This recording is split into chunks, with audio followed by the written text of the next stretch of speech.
has created a real grudge match in this one, Vila. There's another element here. Nganana, over the last few days, has been trying to put it to bed to say, you didn't understand what I had to say. I think maybe with respect. I think for me, is what you look at. The tone of how it came about and the respect. I think it came out of respect, not putting out there that we are saying we are disrespecting Orlando Pirates. I think it came from a tone of saying with respect. However, how you feel from the tone, how you take it, maybe it's a different concept. But I think for me, it was just the feel and the tone, how he used it. It was after the game, 0-0, great result at a place that almost no one came away from with something last season. And you know what he meant, Ngangana? He meant it's 11 against 11, you know. That's what he's gone out to explain subsequently as we look at Gaston Serino here coming out and preparing for himself. But it was seen differently because those words just alone, Pirates is just a name. Ipagania and the Ghost were not understanding that one at all. Yeah, you see, context is important to understand the basis of why he said that and what the message that he was trying to relay. Your interpretation of it could be either way, but I don't think it was meant to disrespect the team. It's probably to say Pirates is like any other team in terms of numbers. But in terms of the history of the club and what it stands for, you can't, there's no way, he, having been part of the team, knowing that what Pirates stands for, would he openly go and disrespect the Orlando Pirates? So I think the context is important. But we know what he means. The interpretation is open for anyone, but I think you get the message. I think just maybe to add on another concept, maybe he says 11 v 11. Yes. Man to man. Yes. Right. Maybe in that way, saying, okay, on the field of play, we know for sure, with respect, of course. But we are fighting for one ball. Let's see who's going to be the best. So, manje, still uyilungise la. Awumlungisele wona manje. No, uzilungisele. Ukhulumile in the interviews for the MTN8 uzikhulumela wathi uthi no aningizwanga kahle bengifuna ukuthi amlungisele nje uyibeke kahle so sivale. Hayi ulwazi uzokhuluma naye maybe in the interview and have another opportunity kuyilungisa in front of the Ghost at Orlando. It has been a huge talking point in the build up to this encounter and has added another layer, and it's going to be interesting to see the reception that specifically Nganana does receive from those Orlando Pirates fans as he comes out with that Durban City side a little bit later on. However, Lwazi is standing by for us. He's with Teko Modise, and the atmosphere surely will be an electric one for the very first of these MTN8 encounters, just the third. The attacking powers that Orlando Pirates actually possess, but yet again, they might be a little more defensive, and also there's a lot of stories that is sitting on the Pirates with all that has been said on social media again. But also the champions themselves, they'll come into this game knowing that they can't afford to be intimidated by this atmosphere, but also they need to play the game, don't play the atmosphere, because it's going to be very, very difficult against the champions like the Orlando Pirates. Now, a reminder, it is the first time that they're featuring in this competition for Durban City. On the other side of the pitch will be Orlando Pirates, again well versed in playing this competition. It's not lost on us just how important and significant this competition was for coach Abdeslam Wadu at the start of last season. Wasn't going his way in the league, back-to-back defeats. This competition, not just for him, but some of the new players as well, was of great significance. Of course, it was, because after those back-to-back defeats, there was a lot of animosity against them, because, they just lost to Coach Rivera as well. So he had to buy confidence from the fans, and this competition actually helped him to propel throughout the season. And those new signings that were unable to justify, especially in the league, they really, really stood up. That's why Maremi now is the last man standing within this competition. Sibilibili rose to the occasion, Apolis as well. So the lot of, I think, from the momentum that they carried from this competition, they want to continue that. And also with this historic, maybe 5 times in a row, they want to start here, especially playing at home against the Durban City side.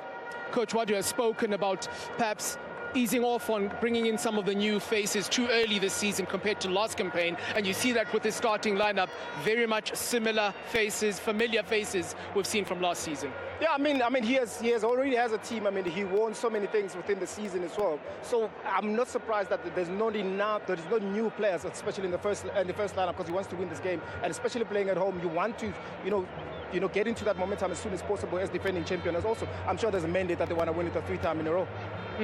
So just a single change for the home side, 2 changes for Durban City. We'll be getting into those changes in a short while. But for the time being, from the home of the MTN8 champions, it's back to you in studio, Thomas.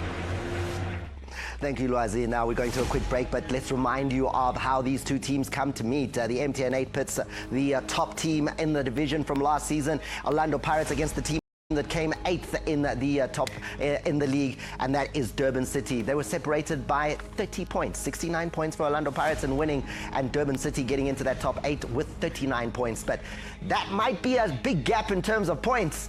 But when it comes to this cup game and this encounter, I'm pretty sure it will be much closer than that 30-point gap does indicate. Those fans already early in the stadium for the MTN 8 quarterfinal, they know what time it is. They know it's Wafa Wafa time, and we'll talk more after this.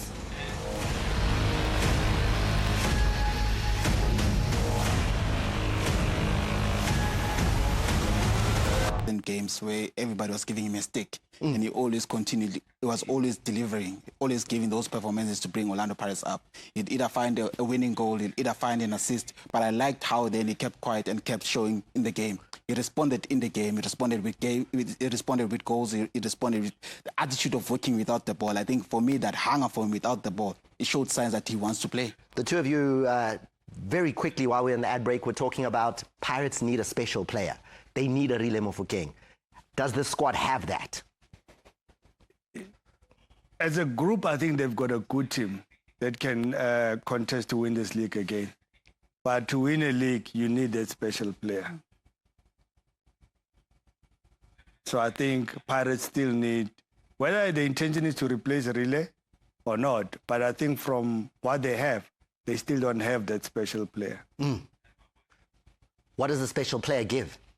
It's a player who can win you the game by himself. He's a player, when he's on song, the whole team responds.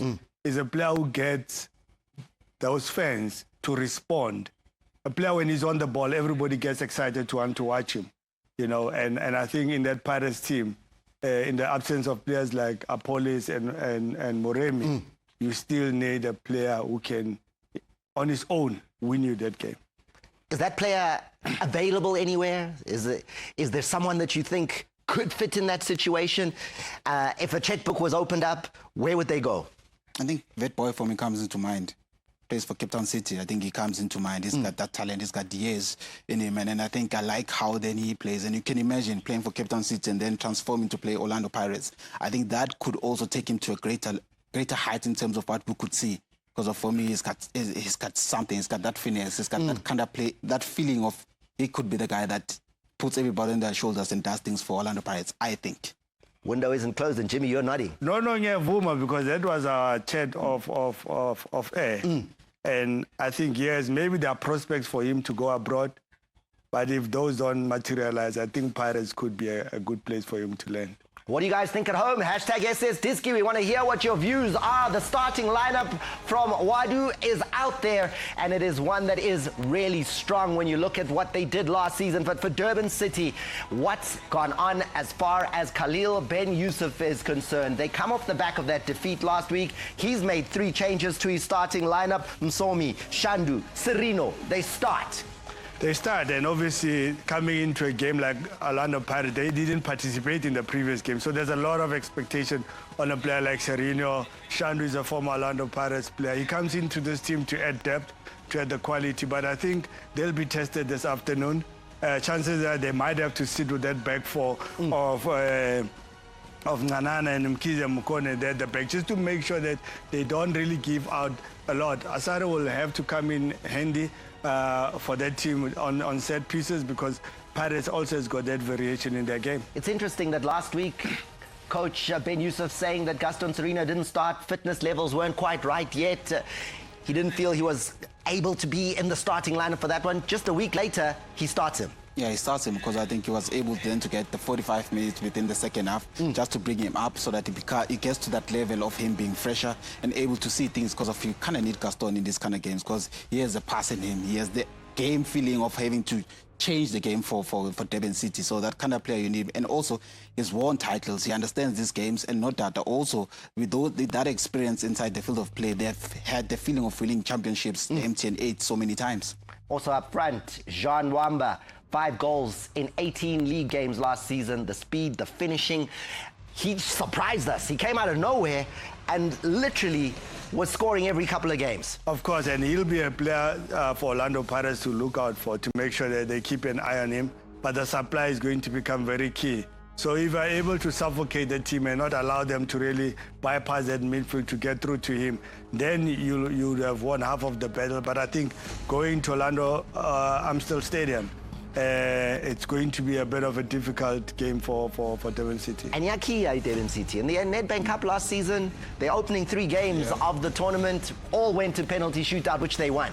They were on a good run. They were a good run in terms of being stingy with goals. And I think they were once then starting to be noticeable in terms of them not conceding a lot. But I think part of those goodies and part of those moments that they had or they suffered against Orlando Pirates when they drew, they'll have to really able to relieve that. I think it's most important to go into suffer, of course, without the ball. But most importantly, use the opportunities when they go out on a counter. Jimmy, you know what it's like to play against Orlando Pirates, having left the club. Bandile Shandu, we just saw him, a glimpse of him there. What would that feel like? What is that like, lining up against the guys you were playing with last season? Look, the difference would be not to play the game for the occasion, for what it is, but rather play within the collective, make sure that you add to the game plan of the team so that you don't play within silos in being on your own trying to prove a point. I don't think he's got anything to prove, but he's been given a life. Jimmy, surely something gets said, you know, something. Did that happen with you? There'll always be banter. Little